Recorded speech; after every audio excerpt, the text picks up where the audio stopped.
Hello बच्चों, आप सभी का मेरे YouTube चैनल पर स्वागत है।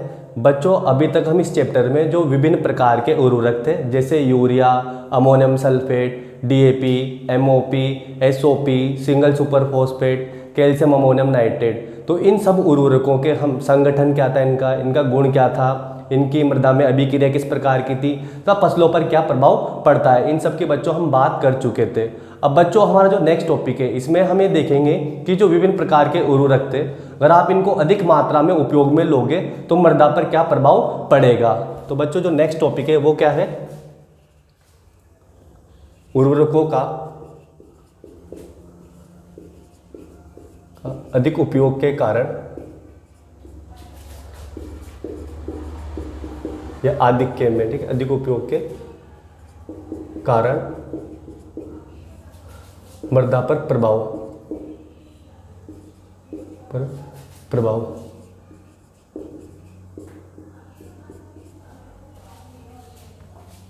तो बच्चों क्या हो रहा है, आजकल फसल उत्पादन को बढ़ाने के लिए जो किसान हैं बच्चों वो क्या कर रहे हैं, जो रासायनिक उर्वरक हैं इनका जो उपयोग है दिन ब दिन क्या होता जा रहा है, बढ़ता जा रहा है। और इन उर्वरकों से बच्चों जो मुख्य पोषक तत्व हैं जैसे नाइट्रोजन, फास्फोरस और पोटेशियम, इनकी मात्रा बढ़ाने के लिए बच्चों ये तीनों प्रकार के जो उर्वरक हैं इनका उपयोग ज़्यादा बढ़ रहा है। इस वजह से बच्चों जो मृदा के अंदर सूक्ष्म पोषक तत्व हैं उनकी मात्रा क्या हो रही है, मृदा के अंदर धीरे धीरे उसमें कमी आती जा रही है। तथा बच्चों जो रासायनिक उर्वरकों के आधिक्य में उपयोग में लेने के कारण मृदा अम्लीय होती जा रही है, क्षारीय बनती जा रही है। इसी वजह से बच्चों मृदा के जो भौतिक गुण हैं, रासायनिक गुण हैं तथा उसके जो जैविक गुण हैं उन पे क्या पड़ रहा है बच्चों, प्रतिकूल प्रभाव पड़ रहा है। तो बच्चों ये प्रभाव कैसे पड़ेगा मृदा पे, हम उसकी बात करेंगे। तो बच्चों हम देख रहे हैं सबसे पहले अम्लीय उर्वरक, कि अगर हम अम्लीय उर्वरकों को मृदा में उपयोग में आधिक्य में प्रयोग में लोगे तो ये मृदा को क्या बना देंगे बच्चों, अम्लीय बना देंगे। हमने अम्लीय उर्वरक क्या कहते हैं, जैसे बच्चों डीएपी, डाई अमोनियम फॉस्फेट भी कहता अम्लीय उर्वरक था, यूरिया ये भी क्या है बच्चों, अम्लीय उर्वरक है। जो डीएपी, यूरिया, अमोनियम सल्फेट, तो ये सब क्या है बच्चों, एसिडिक फर्टिलाइजर यानी अम्लीय उर्वरक। तो बच्चों हमने जो अम्लीय उर्वरक हैं जैसे NH4Cl, अमोनियम क्लोराइड, तो बच्चों हमने इनकी मृदा के अंदर अम्लीयता का क्रम भी देखा था, यानी कौन ज़्यादा अम्लीय होगा कौन कम अम्लीय होगा। तो बच्चों इनका हम देख रहे हैं अम्लीयता का क्रम, अम्लीयता का मृदा में क्रम। बच्चों जो निर्जल अमोनिया होता है वो ज़्यादा अम्लीय होता है, इससे कम अम्लीय कौन प्रभाव डालेगा, अमोनियम क्लोराइड। इससे कम बच्चों अमोनियम सल्फेट। इससे कम अम्लीय होता है बच्चों यूरिया। इससे कम होता है डीएपी। और सबसे कम, इससे भी कम अम्लीय कौन होता है बच्चों, इससे भी कम अम्लीय होता है अमोनियम नाइट्रेट। ये तो क्या है बच्चों, अम्लीय उर्वरकों की मृदा पर अम्लीयता का क्रम, यानी निर्जल अमोनिया ज़्यादा अम्लीय होगा और अमोनियम नाइट्रेट सबसे कम अम्लीय होता है। बच्चों मृदा को किस प्रकार अम्लीय बनाते हैं, जैसे ही इन विभिन्न उर्वरकों को जिनकी अम्लीयता का क्रम क्या है अलग अलग होता है, अगर इनको हम मृदा में आधिक्य में प्रयोग में लेंगे तो बच्चों ये मृदा को कैसा बना देंगे, अम्लीय बना देंगे। तो जो ज़्यादा अम्लीय होगा मृदा को ज़्यादा अम्लीय बनाएगा, और जैसे इसका अम्लीय प्रभाव कम होता है तो मृदा को कम अम्लीय बनाएगा। बच्चों इनको जैसे आप मृदा में मिलाओगे तो ये जल में घुलनशील होकर अमोनियम आयन का निर्माण करेंगे। अमोनियम आयन का निर्माण होगा तो बच्चों अमोनियम आयन क्या करेगा, जो मृदा कोलोइड पर कैल्शियम आयन है उसको आयन विनिमय द्वारा क्या कर देगा, प्रतिस्थापित कर देगा, यानी उसको मृदा कोलोइड से हटा देगा। इससे कैल्शियम की क्या हो जाएगी बच्चों, कमी होगी।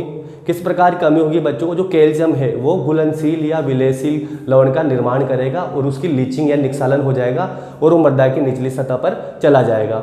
इसके अलावा बच्चों जो मृदा कोलोइड पर अमोनियम आयन जुड़ेगा वो नाइट्रीकरण द्वारा किस में बदल जाएगा बच्चों, नाइट्रेट में बदल जाएगा। और इसी प्रक्रम के दौरान नवजात हाइड्रोजन का निर्माण होता है।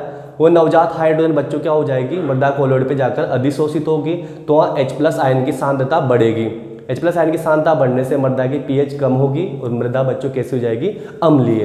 तो यही सेम प्रोसेस बच्चों सब में होगा। इसके तो बच्चों हम जो सबसे पहले जिस उर्वरक के लिए ये अभिक्रिया देख रहे हैं वो है अमोनियम सल्फेट, अमोनियम सल्फेट। तो बच्चों अमोनियम सल्फेट क्या होता है, NH4 होल ट्वाइस SO4। इसको जैसे बच्चों मृदा में मिलाओगे तो किस में टूट जाएगा, अमोनियम आयन में और सल्फेट आयन में। तो इसको बच्चों इस तरीके से भी लिख सकते हैं कि जो मृदा कोलोइड थे उन पर क्या था, ऋणावेश। और यहाँ कौन जुड़ा हुआ है बच्चों, जिससे कैल्शियम जुड़ा हुआ है जो कि मृदा को उदासीन बन के रखता है। अब यहाँ क्या होगा बच्चों, ये जो अमोनियम सल्फेट है जैसे आपने मृदा में मिलाया तो ये अमोनियम आयन जो कि बनेगा, ठीक है, यहाँ से ये अमोनियम आयन इसको क्या कर देगा, यहाँ से प्रतिस्थापित कर देगा।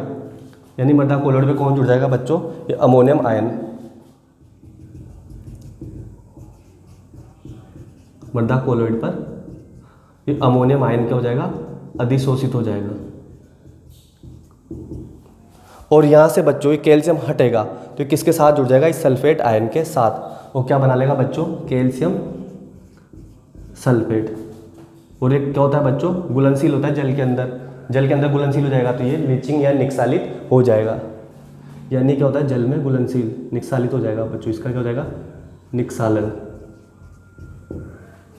तो यहाँ पर बच्चों कैल्शियम की मात्रा में क्या होती जा रही है, कमी होती जा रही है। तो इस वजह से बच्चों मृदा कैसी हो जाएगी, अम्लीय। अब मृदा कोलोइड पे जो अमोनियम जुड़ा है बच्चों, इसका क्या होगा, नाइट्रीकरण होगा। जब इसका नाइट्रीकरण होगा तो ये क्या करेगा बच्चों, नाइट्रेट में बदल जाएगा। तो बच्चों ये जो अमोनियम आयन है ये नाइट्रीकरण कैसे होगा इसका, ये हम ऑलरेडी देख चुके हैं। इसका ऑक्सीकरण होगा कौन से सूक्ष्म जीवाणु की उपस्थिति में, नाइट्रोसोमोनास। किस में बदल जाएगा बच्चों, ये नाइट्राइट में। और साथ में वाटर का निर्माण होगा और नवजात हाइड्रोजन बनेगी। फिर क्या होता है बच्चों, यहाँ पर ये जो नाइट्राइट आयन है इसका फिर ऑक्सीकरण होगा कौन से बैक्टीरिया की प्रेजेंस में, नाइट्रोबैक्टर। और किस में बदल जाएगा, नाइट्रेट आयन में। नाइट्रेट आयन में बदल गया। अब बच्चों नवजात हाइड्रोजन क्या करेगी, ये जो मृदा कोलोइड है इस पर कौन सा आवेश है, ऋणावेश। इस पर कौन जुड़ा हुआ है बच्चों, कैल्शियम। तो ये नेसेंट हाइड्रोजन बच्चों इसको क्या करेगी, आयन विनिमय द्वारा प्रतिस्थापित करेगी और मृदा कोलोइड पर, मृदा कोलोइड पर बच्चों कौन जुड़ जाएगा, हाइड्रोजन आयन। और साथ में यहाँ से क्या निकल जाएगा, कैल्शियम। मृदा कैसे हो जाएगी बच्चों, अम्लीय। अम्लीय मृदा का निर्माण हो जाएगा। तो बच्चों आप मृदा में जितने भी अम्लीय उर्वरक काम में लोगे तो उनके अंदर बच्चों ये क्या होगा, जैसे जो भी अम्लीय उर्वरक लिखोगे उसको इस तरह से लिखना है आपको। वहाँ से फिर जो अमोनियम है वहाँ ये जोड़ दोगे, यहाँ से कैल्शियम को इस वाले पार्ट के साथ जोड़ दोगे, ये बाहर निकाल दोगे। ये क्या हो जाएगा, इसकी लीचिंग हो जाएगी, निक्सालन हो जाएगा, यानी मृदा में निचले सतह में चला जाएगा। उसके बाद बच्चों तीनों भी क्रियाएं, तो जितने भी अम्लीय उर्वरक है उन सबके अंदर क्या होगी, कॉमन होगी, मतलब ये तीनों प्रक्रम तो कॉमन चलेंगे। तो बच्चों इसके बाद यही समान प्रकार की अभिक्रियाएं किसके लिए देखेंगे, दूसरे उर्वरक, दूसरे अम्लीय उर्वरक अमोनियम नाइट्रेट के लिए। अमोनियम नाइट्रेट क्या होता है बच्चों, इसका रासायनिक सूत्र NH4NO3। तो बच्चों जो अमोनियम नाइट्रेट है इसको जैसे मृदा में लोगे किस में टूट जाएगा, अमोनियम आयन में और नाइट्रेट आयन में वियोजित हो जाएगा जल में घुलनशील होने के साथ। तो बच्चों जो मृदा कोलोइड पर जो ऋणावेश है उस पर कौन जुड़ा होता है, कैल्शियम आयन। तो ये अमोनियम नाइट्रेट बच्चों जब इससे अभिक्रिया करेगा जल में घुलनशील होकर, तो बच्चों ये आगे वाला भाग तो प्लस है, ऋणायन भाग है, तो ये इसको क्या करेगा, यहाँ से आयन विनिमय करेगा, यानी मृदा कोलोइड से कौन हट जाएगा बच्चों, कैल्शियम।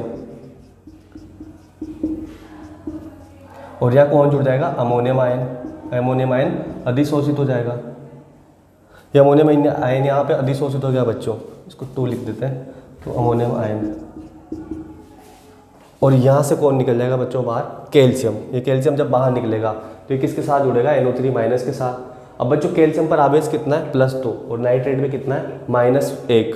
तो इसको कितना करना पड़ेगा, 2 से मल्टीप्लाई करना पड़ेगा। तो इसको क्या बनेगा, कैल्शियम नाइट्रेट बना लेगा, यानी CaNO3 होल ट्वाइस।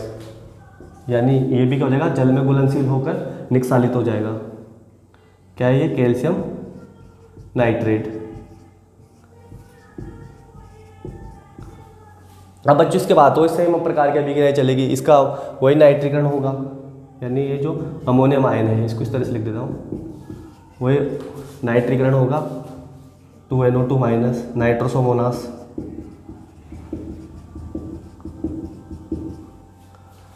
और 2H2 प्लस नेसेंट हाइड्रोजन यानी नवजात हाइड्रोजन का निर्माण होगा। फिर नाइट्राइट, इसका फिर ऑक्सीकरण होगा नाइट्रोबैक्टर की उपस्थिति में। किसमें बदल जाएगा बच्चों, नाइट्रेट आयन में। और ये नवजात हाइड्रोजन क्या करेगी, जो मृदा कोलोइड पर कैल्शियम है, मृदा कोलोइड पर जो कैल्शियम आयन जुड़ा हुआ है, इसको क्या करेगी बच्चों, ये नेसेंट हाइड्रोजन यहाँ से इसको हटा देगी। तो मृदा कोलोइड पे कौन जुड़ जाएगा, सोइल कोलोइड या मृदा कोलोइड पर हाइड्रोजन जुड़ जाएगा, और बच्चों यहाँ से कौन बाहर निकल जाएगा, कैल्शियम। तो ये समान प्रकार की अभिक्रियाएं चलेगी। तो जो तीसरा अम्लीय उर्वरक है वो है यूरिया उर्वरक।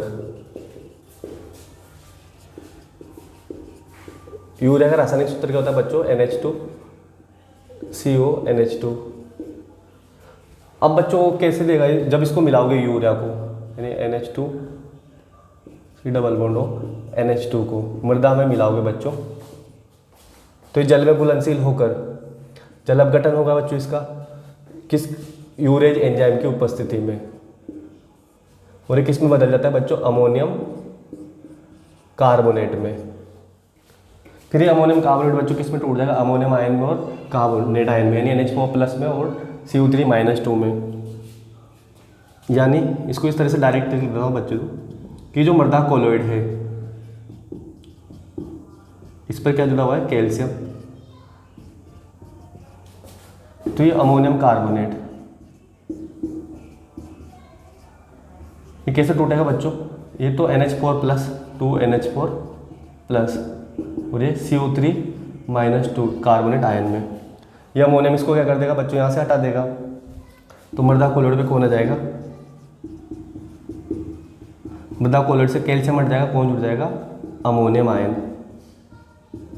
और यहाँ से कैल्शियम हट के इसके साथ जुड़ेगा, क्या बना रहेगा, कैल्शियम कार्बोनेट, जो कि निक्षालित हो जाएगा, मृदा में निचली सतह पर चला जाएगा। इसके बाद बच्चों जो मृदा कोलोइड पे अमोनियम आयन जुड़ा हुआ है, इसका वही नाइट्रीकरण होगा और किस में बदल जाएगा, नाइट्रेट आयन में। और यहाँ से नवजात हाइड्रोजन का निर्माण होगा, जो भी कैल्शियम को हटा देगी, और यहाँ पे कौन जुड़ जाएगा, इसकी जगह हाइड्रोजन आयन जुड़ जाएगा, यानी हाइड्रोजन की सांद्रता बढ़ेगी तो मृदा कैसी हो जाएगी, अम्लीय।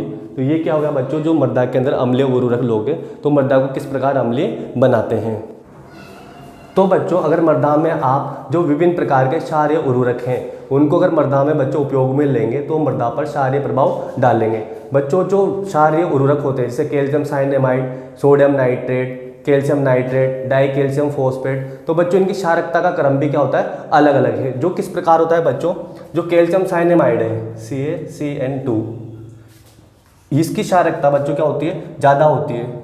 ये क्या है, कैल्शियम साइनेमाइड।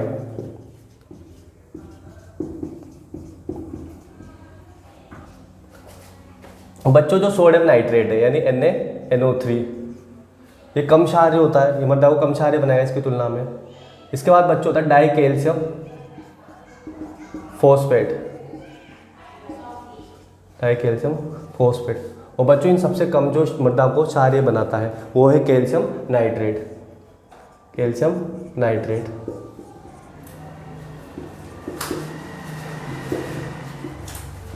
Calcium nitrate. तो बच्चों अम्लीय उर्वरकों के बाद दूसरा है सोडियम युक्त उर्वरक, यानी हम मृदा में अगर सोडियम युक्त उर्वरक काम में लेंगे, यानी इनको अगर आप आधिक्य में प्रयोग में लोगे सोडियम युक्त उर्वरक, तो क्या होगा बच्चों, ये मृदा को क्या बना देंगे, क्षारीय या फिर लवणीय बना देंगे बच्चों। तो जो सोडियम युक्त उर्वरक होते हैं बच्चों, ये क्या करेंगे, जैसे इसको एक एग्जांपल से समझते हैं हम, सोडियम नाइट्रेट से एग्जांपल लेते हैं हम, सोडियम नाइट्रेट यानी NaNO3 से। तो NaNO3 क्या होगा बच्चों, जैसे ही जल में घुलनशील होगा तो ये किस में टूट जाएगा, Na+ में और NO3- आयन में। तो बच्चों जो मृदा कोलोइड है, मृदा कोलोइड, इस पर कौन जुड़ा हुआ है, जैसे कैल्शियम। तो यहाँ से क्या होगा बच्चों, जो सोडियम नाइट्रेट आपने मृदा में प्रयोग में लिया है, जो कि मृदा को क्षारीय बनाएगा या लवणीय बनाएगा, ये क्या करेगा बच्चों, यहाँ से सोडियम आयन में टूटेगा तो सोडियम किसको हटा देगा, यहाँ से कैल्शियम को। तो ये मृदा कोलोइड पे कौन जुड़ जाएगा बच्चों, तो मृदा कोलोइड पर बच्चों सोडियम आयन की मात्रा बढ़ जाएगी, और सोडियम आयन की मात्रा बढ़ने की वजह से बच्चों मृदा क्षारीय हो जाएगी। और यहाँ से कौन निकलेगा, कैल्शियम। कैल्शियम किसके साथ जुड़ जाएगा, इस नाइट्रेट के साथ, क्या बन जाएगा बच्चों, कैल्शियम नाइट्रेट, जो कि जल में घुलनशील होता है, वो निक्षालित हो जाएगा और मृदा कैसे हो जाएगी बच्चों, क्षारीय। तो इस तरीके से होता है रिएक्शन। इसके अलावा बच्चा और भी अगर आप सारे उर्वरक काम में लोगे तो मृदा को इसी प्रकार क्या बनाएंगे, क्षारीय बनाएंगे उनका। और बच्चों मृदा क्षारीय होने पे क्या होता है, मृदा के अंदर क्या होगा बच्चों, जो वायु संचार है, एयर सर्कुलेशन, उसमें क्या हो जाती है बच्चों, कमी हो जाती है। वायु संचार क्या हो जाएगा, कम हो जाएगा। वायु संचार कम होगा, क्यों होता है वायु संचार बच्चों मृदा में कम, तो जैसे ही मृदा क्षारीय लवणीय होगी, यानी मृदा कोलोइड पर सोडियम आयन जुड़ेगा, तो जो मृदा संरचना होती है ना बच्चों, मृदा की जो संरचना, यानी मृदा के जो कण एक सुव्यवस्थित होते हैं, निश्चित क्रम में जुड़े होते हैं बच्चों, तो मृदा संरचना क्या हो जाएगी, बिगड़ जाएगी। मृदा संरचना बिगड़ने की वजह से क्या हो जाएगा बच्चों, मृदा संरचना बिगड़ जाती है, ठीक है। तो मृदा संरचना बिगड़ने की वजह से, यानी उस सोइल का स्ट्रक्चर बिगड़ जाएगा, उस वजह से क्या होगा बच्चों, ये सोइल या जो मृदा संरचना, ठीक है, ये मृदा के बड़े बड़े कण छोटे छोटे कणों में क्या हो जाएंगे, टूट जाएंगे बच्चों, छोटे छोटे कणों में टूट जाती है मृदा, ठीक है। यानी इसका क्या होगा, डिफ्लोकुलेशन होगा बच्चों, छोटे छोटे जो मृदा के बड़े बड़े कण छोटे कणों में टूट जाएंगे। इस वजह से क्या होगा बच्चों, मृदा के अंदर वायु संचार में क्या हो जाएगी, कमी आ जाएगी, क्योंकि उनके अंदर जो स्पेस है, ठीक है, उनके बीच में जो स्थान था मृदा के कणों के बीच में, वो कम हो जाएगा, तो वायु संचार क्या हो जाएगा, कम हो जाएगा। वहाँ पे क्या होगा बच्चों, इससे वहाँ जो सूक्ष्म जीव मिल रहे हैं, सूक्ष्म जीव मिल रहे हैं, उनको क्या चाहिए बच्चों, क्रियाशीलता दर्शाने के लिए ऑक्सीजन की आवश्यकता होती है। अब जब वायु संचार कम हो गया, यानी ऑक्सीजन की मात्रा कम होगी, तो इन सूक्ष्म जीवों की क्रियाशीलता भी क्या हो जाएगी, कम हो जाएगी। बच्चों वायु संचार कम होने की वजह से सूक्ष्म जीवों की क्रियाशीलता क्या हो जाती है, कम हो जाती है। बच्चों यहाँ पर ही क्या होता है, जब मृदा छोटे छोटे कणों में टूट जाती है, छोटे छोटे कणों में टूट जाएगी, तो जैसे ही ये जल के संपर्क में आएगी तो किसका निर्माण होता है बच्चों, यहाँ पे कीचड़ का। और जब मान लो ये मृदा कीचड़ बन गया, जब ये सूख जाएगा बच्चों, सूखने पर क्या हो जाएगा, ये डेले बनाएगा मृदा के अंदर, मिट्टी के डेले बन जाते हैं बड़े बड़े, ठीक है। तो इससे क्या दिक्कत होती है बच्चों, जो प्लोइंग प्रोसेस करते हो आप, यानी जो खेतों में जुताई करोगे बच्चों, वो क्या हो जाएगी, इसको दिक्कत आती है फिर, ठीक है, मिट्टी हार्ड हो जाती है उसके अंदर सूख के। तो ये नुकसान होता है बच्चों सोडियम युक्त उर्वरकों को अगर आप आधिक्य में प्रयोग में लोगे तो बच्चों आपका ये चैप्टर अब पूर्ण हो चुका है, यानी कंप्लीट हो चुका है। बच्चों इस चैप्टर से संबंधित आपको कुछ भी अगर डाउट है तो आप कमेंट बॉक्स में लिख सकते हैं। बच्चों अगर आपको ये वीडियो अच्छा लगा हो तो आप लाइक ज़रूर करें।